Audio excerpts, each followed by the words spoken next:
Python में machine learning एक ऐसी टेक्निक है जहां हम कंप्यूटर को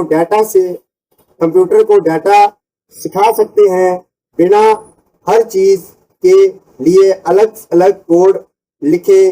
पाइथन इसके लिए सबसे पॉपुलर लैंग्वेज है क्योंकि इसमें काम करना बहुत आसान है। इसको आप 3 मुख्य बातों से समझ सकते हैं। डाटा से सीखना, जैसे एक बच्चा बार बार फोटो देखकर डॉग्स और कैट्स में फर्क समझ सकता है, वैसे ही मशीन लर्निंग मॉडल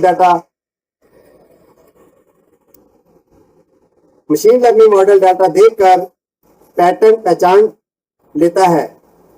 पाइथन के टूल्स, पाइथन में पहले से बने बनाए टूल्स या लाइब्रेरीज होती हैं, जैसे scikit, learn, टेंसरफ्लो, पांडास, नमपाई।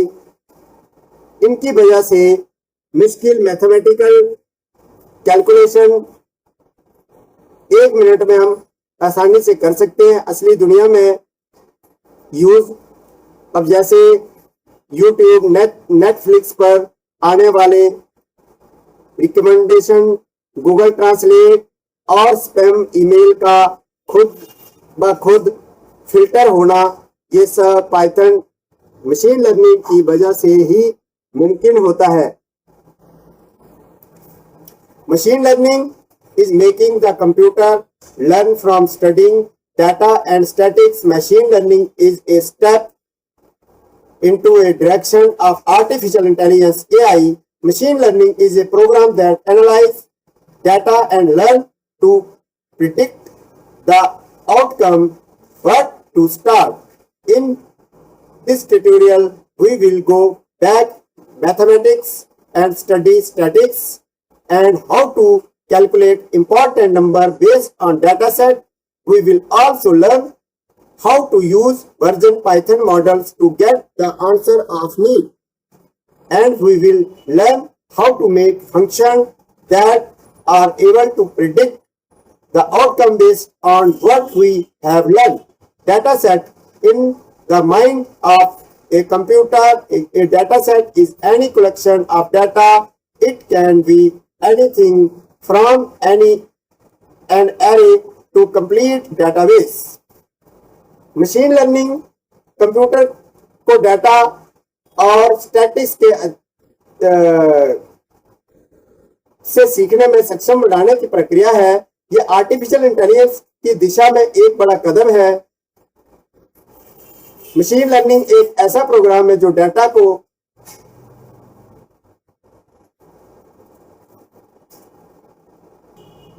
को कैलकुलेट करने में, ये विश्लेषण करने में, परिणामों की भविष्यवाणी प्रिडिक्ट करना सिखाता है। ठीक है ना, अलग अलग टाइप की प्रिडिक्शन कर सकते हैं। इस चैप्टर में हम कैलकुलेशन और नंबर्स के मूल सिद्धांतों को समझेंगे, जैसे डाटा सेट के आधार पर महत्वपूर्ण इंपॉर्टेंट नंबर की कैलकुलेशन करना, साथ ही हम पाइथन मॉड्यूल्स का यूज करके डाटा का विश्लेषण करना और परिणामों की भविष्यवाणी करने के फंक्शन बनाना सीखेंगे। डाटा सेट, कंप्यूटर के लिए डाटा सेट डाटा का कोई भी एक एरे से लेकर पूरा डेटाबेस हो सकता है। एरे का एग्जांपल देखो, जैसे एरे का एग्जांपल है 99, 86, 87, 80, 111, 86, 103, 87, 94, 78, 77, 85, 86। एग्जांपल ऑफ डेटाबेस, ये एग्जांपल डेटाबेस की है। इस तरह से डेटाबेस होता है हमारा।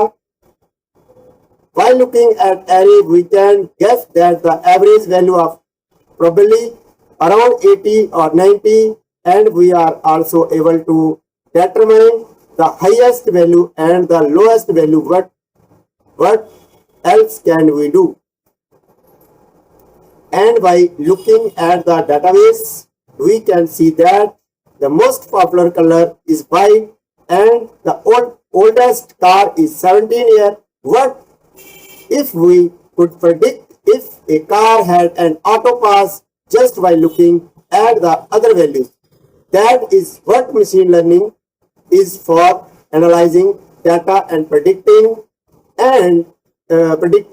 the outcome, mean, median, and more. What can we learn from looking at a group of number?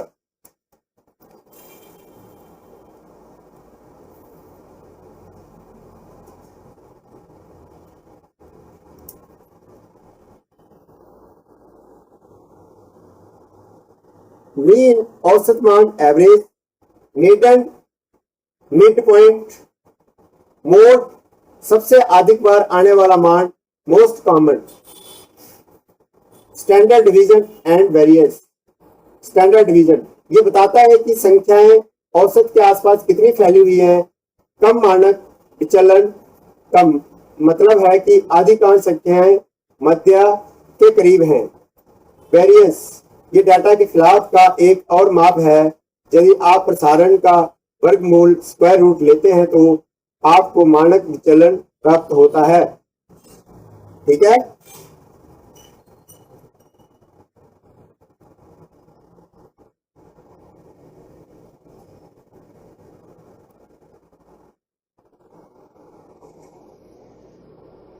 अब ये प्रोग्राम numpy का यूज करके 13 गाड़ियों की स्पीड का मेन एवरेज निकाल रहा है, जो कि 89.76 आ रहा है।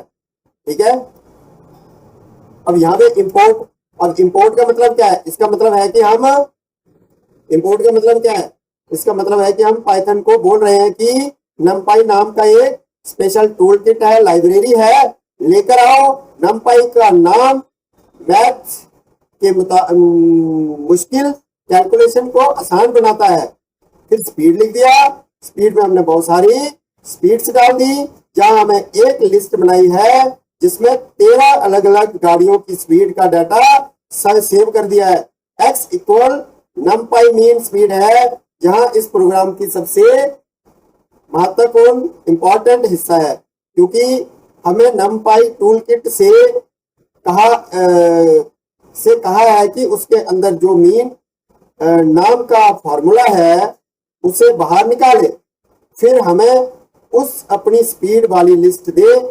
फिर हमने उसको अपनी स्पीड वाली लिस्ट दे दी, फिर हमें उसे अपनी स्पीड वाली लिस्ट देने के बाद मेन यहाँ पे क्या लिख दिया, देखो numpy डॉट मीन और स्पीड लिख दिया।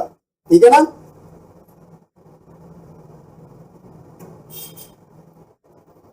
और पीछे क्या कर दिया, इससे पीछे से 13 गाड़ियों की स्पीड लिखी हुई थी, है ना, आपस में जोड़ा और यूज 13 से भाग डिवाइड कर दिया उसने। ठीक है ना, जैसे ऊपर दिया है, ये देखो ऐसे काम करता है, ये ध्यान रखना है। अब इन सभी को जोड़ो और डिवाइड कर दो अपने कैलकुलेटर में, तो भी यही आ जाएगा। ठीक है, एक्सेल में करके देख लो। ठीक है भैया, चलो ठीक है। तो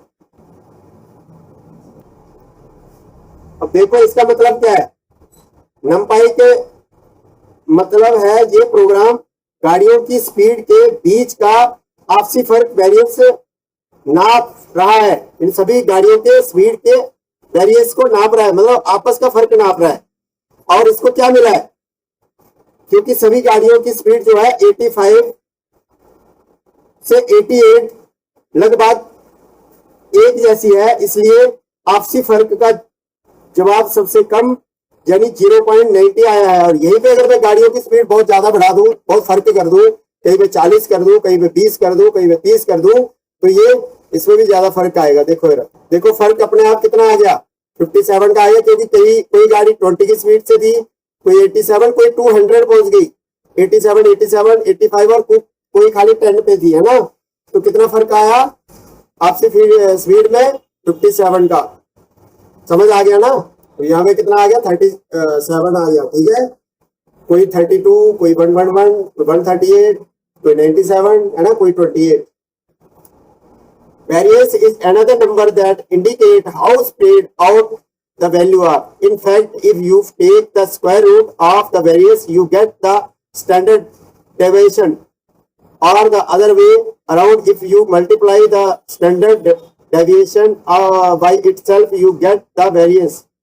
To calculate the variance, you have to do as flow. देखो वेरिएंस ये डाटा के फैलाव का एक और माप है। यदि आप प्रसारण का वर्गमूल स्क्वायर रूट लेते हैं तो आपको मानक विचलन प्राप्त मिलता है। ठीक है, फाइंड द मीन 32 1 1 1 1 इस तरह से 74 आ जाएगा। For each value find the difference from mean. देखो जैसे इसका मतलब क्या है, देखो 32 माइनस, देखो तुम्हें समझ नहीं आया था ना, देखो यहाँ पे 32 और 77 के बीच में फर्क कितना है, 45 का। फिर 111 और 70 के बीच में 33 का। फिर 138 माइनस में कितना आ रहा है, इतना। तो इस तरह से समझ गए ना बात। तो ये फर्क होता है ना, ये बताया जाता है इसमें। For each difference find the square value. The variance is average number of these square differences. Likely NumPy has a method to calculate the variance. Okay. Machine learning percentiles. What are percentiles? Percentiles are used in statistics to give you a number that describe the value that is given percent of the value are lower than. Let's say we have an array that contains the ages of every person living on a street is. Percentile का use ये बताने के लिए किया जाता है कि एक निश्चित प्रतिशत डाटा किस मान के नीचे है। एग्जाम्पल के लिए यदि हम 75 परसेंटाइल 43 है तो इसका मतलब है कि 75% मान 43 या उससे कम है। इसका मतलब यह है कि 45% जो लोग हैं ना वो 43 से कम है। समझ गए data.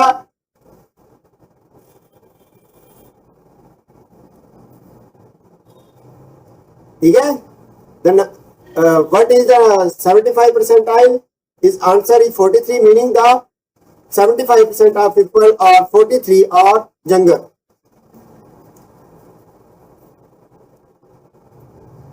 The NumPy model has method for finding the specified percentile. Age 5, 31, 43, 48। ठीक है, अब इस तरह से एज अगर ज्यादा कर देते हैं तो इसकी भी बढ़ जाएगा। ठीक है ना, हमें क्या देखना है, हमने देखना है NumPy परसेंटाइल इज 75।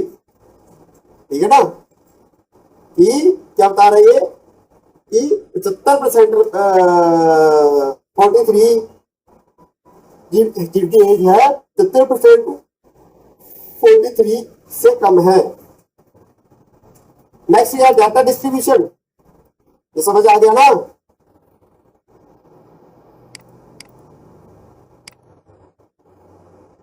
वही 61 आ गया, ठीक है ना। 90 से कम कितना है, 61।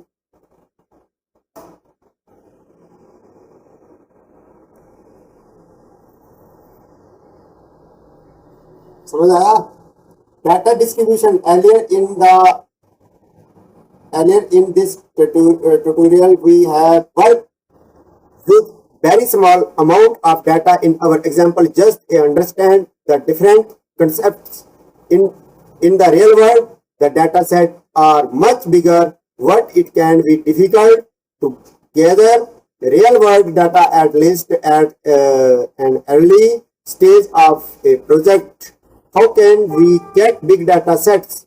To create big data set for testing, we use the Python model NumPy, which comes with a number of models to create random data set of any size. ये तो आप सब जानते ही हैं। यहाँ रियल वर्ल्ड में बहुत बड़ा डाटा होता है और हम पाइथन में NumPy मॉडल का यूज करते हैं उसमें। ठीक है ना। How can get big data set? To create big data set for testing, we use the Python model NumPy, which comes with a number of method to create random data set of any size. Data distribution. Earlier in this tutorial, we have worked with very small amount of data in our example just to understand the different concept. In the real world, the C set are much bigger, but it can be difficult to gather real world data at least and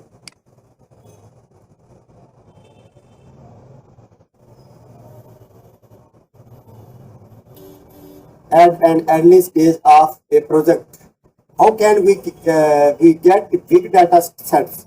To create big data sets for testing, we use the Python module NumPy, which comes with a number of methods to create random data set of any size. Evening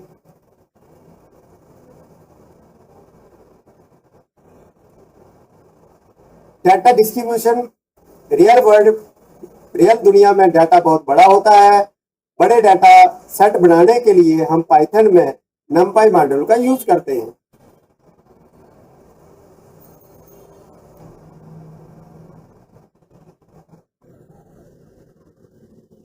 import नमपाई, हमने क्या बोला?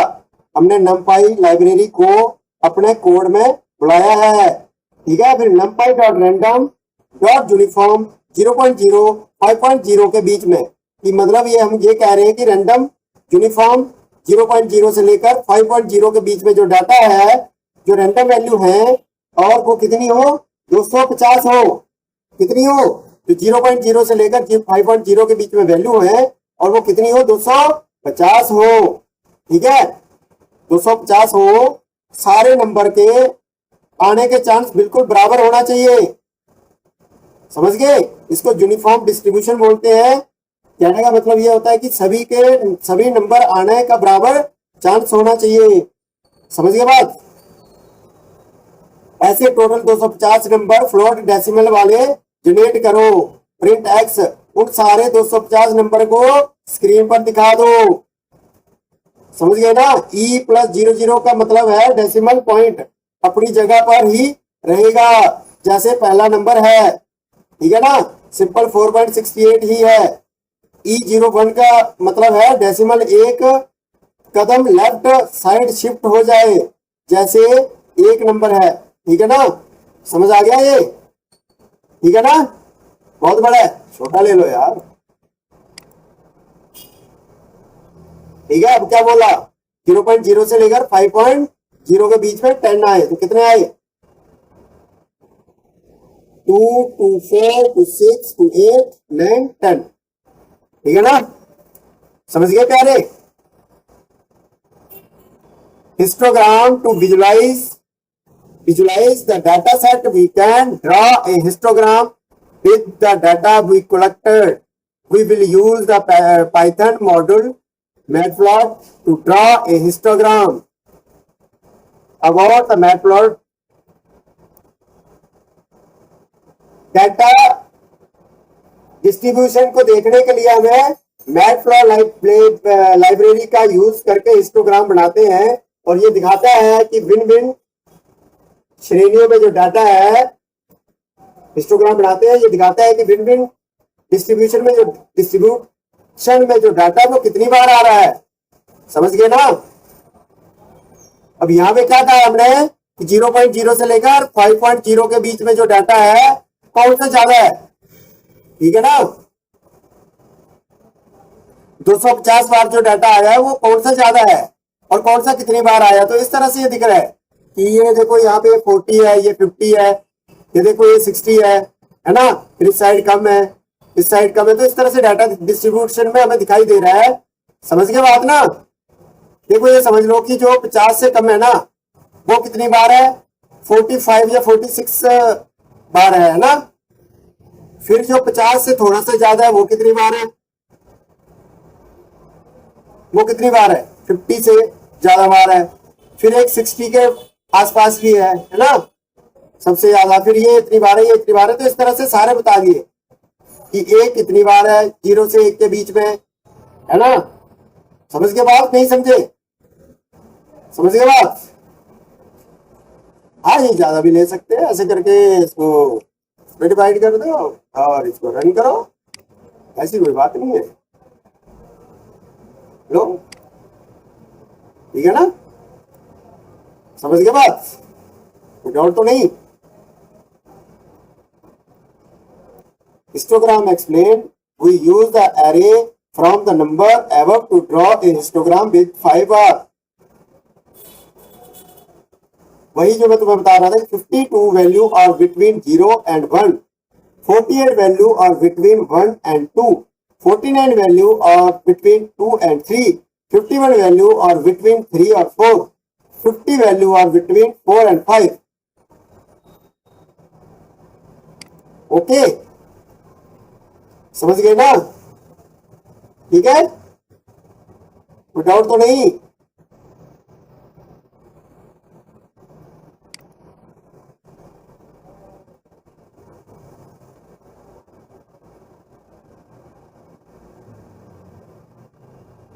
numpy.random.normal 5.0, 1.0 और 1 lakh normal.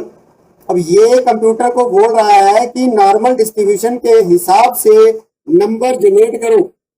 इसका rule होता है कि ज्यादातर number बीच के स्टैटिक पॉइंट के आसपास आएंगे और दूर जाते जाते नंबर कम होते जाएंगे।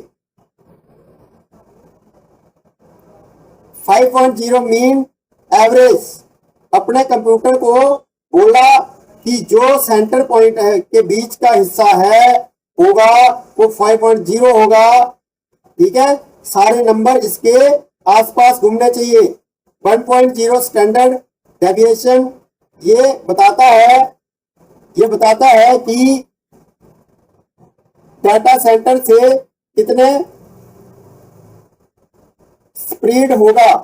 1.0 के मतलब है कि ज्यादातर डाटा 5 से एक कॉलम पीछे, 4 और 5 कदम आगे, 6 के बीच में ही रहेगा। मतलब हाँ, ये भी प्रोग्राम पीछे की तरह ही है, ध्यान रखना, ठीक है ना। अब ये क्या बोला, 5.0 से 1.0, 1 लाख लोगों का डाटा है, ठीक है ना, समझ गए ना।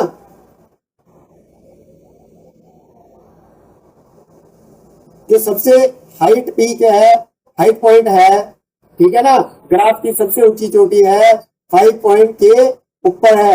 ये एक्सिस पर लगभग 3700 से 3800 तक। इसका मतलब है कि 1 लाख नंबर में से सबसे ज्यादा जो नंबर है वो 5 के आसपास वाले हैं, समझ गए। अब इस चीज का तुम बोलो कि रियल वर्ल्ड में यूज कैसे होता है। मान लो कि हमें ये देखना है कि किसी देश के लगभग ज्यादातर लोगों की हाइट कितनी है ना, तो हमने क्या दिया, देखनी है। अब किसी देश में हाइट, बच्चों को छोड़ दो, बड़ों की बात कर रहे हैं, तो एवरेज मानो हम इंडिया में देखते हैं तो कितनी हाइट होती है, 5.5 फीट होती है ना, 5.5 से 6 फीट होती है ना। पर 1 या 2 फीट का तो कोई नहीं होता ना, होता है कोई 1-2 फीट का, नहीं होता।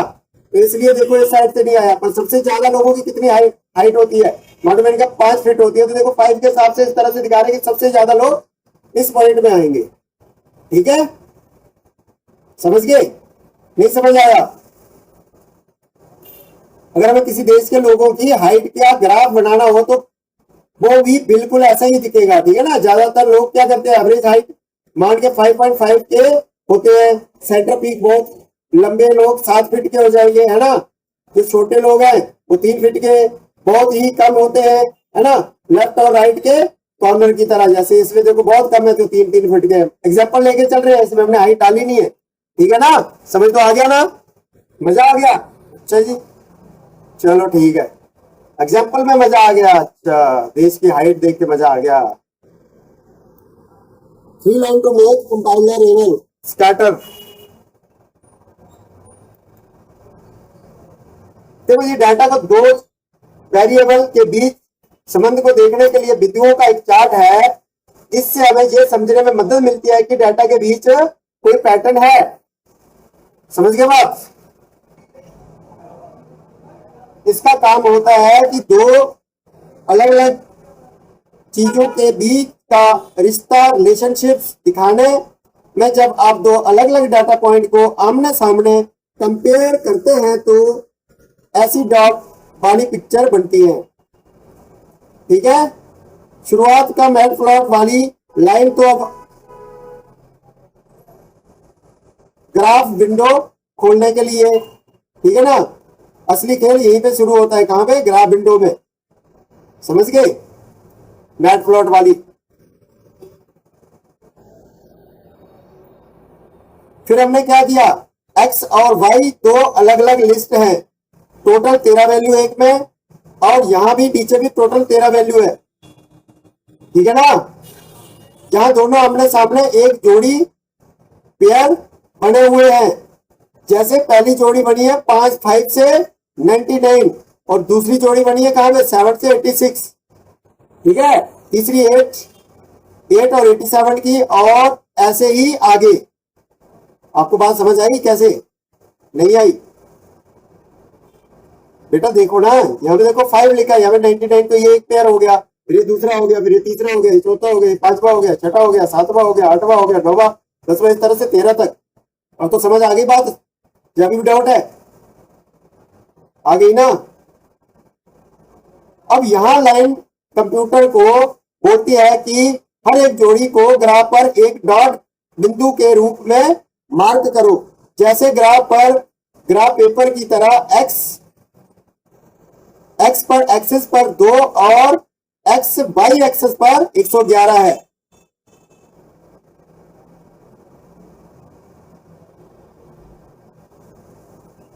बात समझ आई नहीं आई?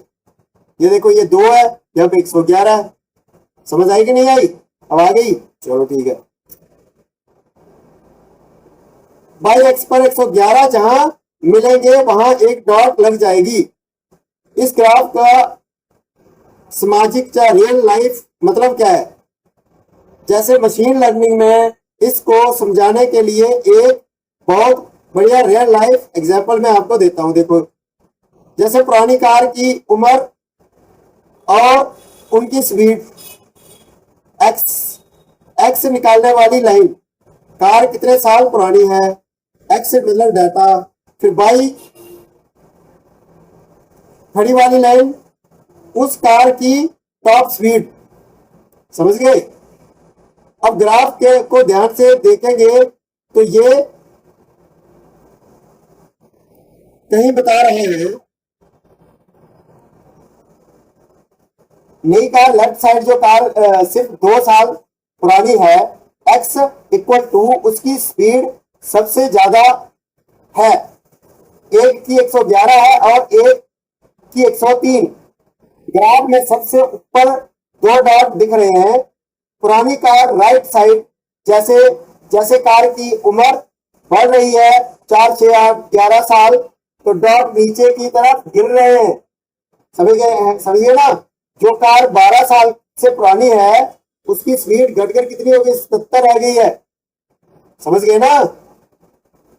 जो 12 साल पुरानी है तो उसकी गिरकर कितनी रह गई? 77। ठीक है ना? फिर 9 वाली की 85, 6 वाली की 86। समझ गए? समझ आ गया? अब ग्राफ के बिल्कुल कोने में जो ये वाला डॉट दिख रहा होगा, आपको दिख रहा है ना? एक अकेला डॉट दिख रहा है 1786 पर, मतलब एक कार 17 साल पुरानी है फिर भी 86 की स्पीड पर चल रही है। ऐसे अजीब डाटा को मशीन लर्निंग में आउटलायर बोलते हैं। जैसे कोई पुरानी कार जिसमें नया इंजन डलवा दिया जाए तो फिर क्या करेगी? वो स्पीड से दौड़ेगी ना? भाई बात समझ लो। ठीक है ना? कोई दिक्कत है तो बता दो। समझ आ गया अच्छे से? ठीक है ना? X by BLT dot show. बाकी तो मैट प्लॉट में आपने अच्छे से कर लिया, नंपाई में किया ही हुआ है, वही तो डाटा है ये भी।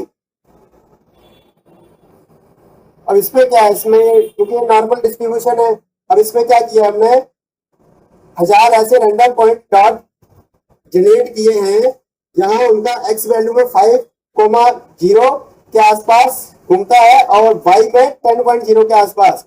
आउटपुट, क्योंकि दोनों नॉर्मल डिस्ट्रीब्यूशन है इसलिए सारे डॉट आपस में जुड़कर बिल्कुल सेंटर x इक्वल 5 और y इक्वल 10 पर एक बड़ा सा डॉट का गुच्छा दिख रहा है, ठीक है ना, ये वाला जो समझ गए, दिख रहा है ना, कोई दिक्कत तो नहीं, सेम है वही चीज है, कोई दिक्कत नहीं है। इसको कम करेंगे तो यहाँ पे डॉट कम हो जाएगी, ये वाले ये कम करेंगे तो वहां पे 1000 थे, यहाँ पे कितना है 100 है, तो वही जो एकदम डॉट डॉट डॉट बहुत गहरे दिख रहे थे, बहुत ज्यादा दिख रहे थे, तो यहाँ पे कम हो गए हैं, ठीक है ना। बाकी तो सेम वही 5 और 10 का चक्कर है। The term regression is used when you try to find relationships between variables in machine learning and a statistical modeling. That relationships is used to predict the outcome of future event. Linear regression. Linear regression used to relationship between the data point to draw straight line through all them. देखो linear regression ये data बिंदुओं के बीच relation का उपयोग करके एक सीधी line खींचता है। इस रेखा का उपयोग भविष्य के परिणामों की भविष्यवाणी करने के लिए किया जा सकता है, समझ गए।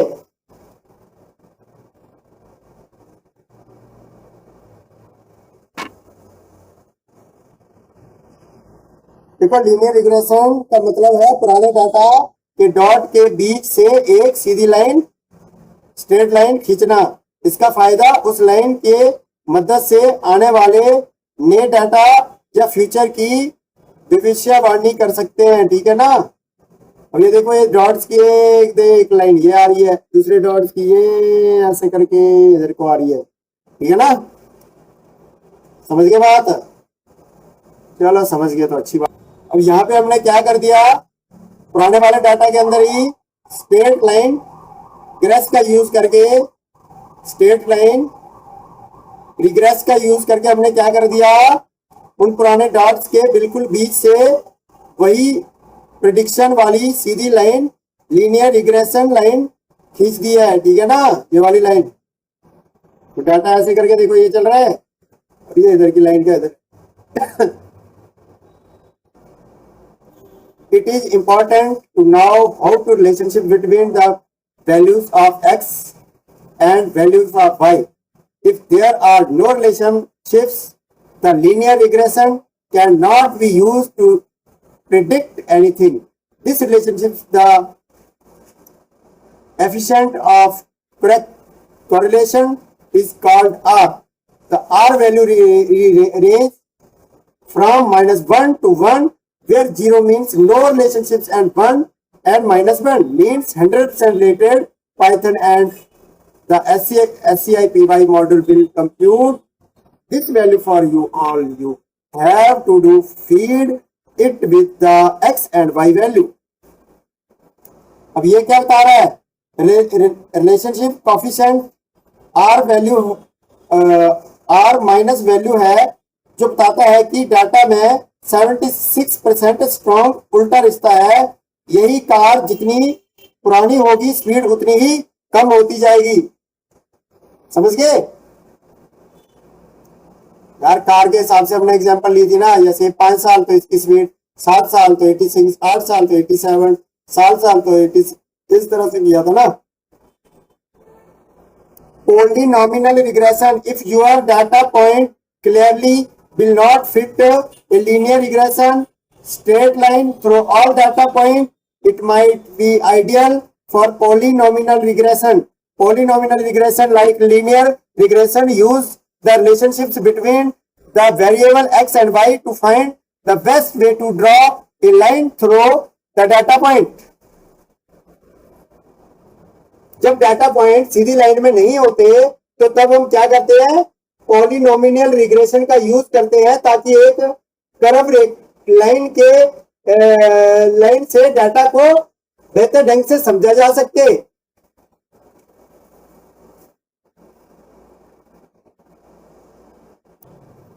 देखो पॉलिनोमियल रिग्रेशन का यूज तब होता है जब डाटा को डॉट्स किसी सीधी लाइन में नहीं होते, यू शेप में होते हैं या कर्व, ठीक है ना, घुमावदार। ऐसे करके देखो, जैसे दिख भी रहे हैं, यू शेप में या बी शेप में समझ लो, ठीक है। अब हमारे केस में क्या है, ग्राफ में डॉट पहले नीचे गिर रहे हैं, है ना, ऐसे करके डॉट नीचे आ रहे हैं, फिर क्या हो रहा है, और फिर ऊपर उठ रहे हैं। इसलिए इसको फिट करने के लिए क्या किया है, सीधी लाइन नहीं बल्कि एक पॉलिनॉमिनल कर्व लाइन लगेगी, लगी हुई है मतलब, ठीक है ना, समझ आ गया इस तरह से,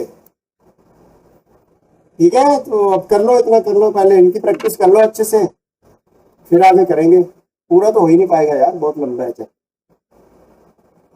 एक दो और करवा दूं, चलो। इसमें नया क्या है, इसमें नया ये है कि यहाँ पे हमने क्या किया, numpy dot poly 1d numpy dot poly fit x/3, ठीक है ना, का यूज करके डाटा को फिट करने के लिए एक 3rd डिग्री क्यूबिक घुमावदार इक्वेशन बनाई है। अब आउटपुट क्यों आ रहा है, अब उस इक्वेशन की मदद से अब क्या हुआ है, डॉट के बीच में से एक एकदम U shape curve line polynomial regression line गुजर रही है, जो प्रिडिक्शन के लिए पूरी तरह से तैयार है, ठीक है। ये देखो ऐसे करके, ठीक है ना, कोई डाउट तो नहीं। हाँ खत्म करो यार, फिर कल करेंगे यार। हाँ भाई, वीडियो को शेयर करो और लाइक करो, और क्या, वीडियो बनेगा तो तभी तो तुम्हें समझ आएगा, बार बार देखोगे वीडियो को। हाँ, और एडवांस लेवल का जो बाहर के लोग वीडियो देखते हैं कोचिंग वालों को छोड़ के, उनको ये बोलो कि भाई एडवांस लेवल का सीखना है तो कोचिंग में आओ, इंस्टीट्यूट में आओगे तो तभी तो सही से समझ आएगा, घर में बैठे थोड़ी ना सही से आएगा, तुम्हें कौन बार बार समझाएगा।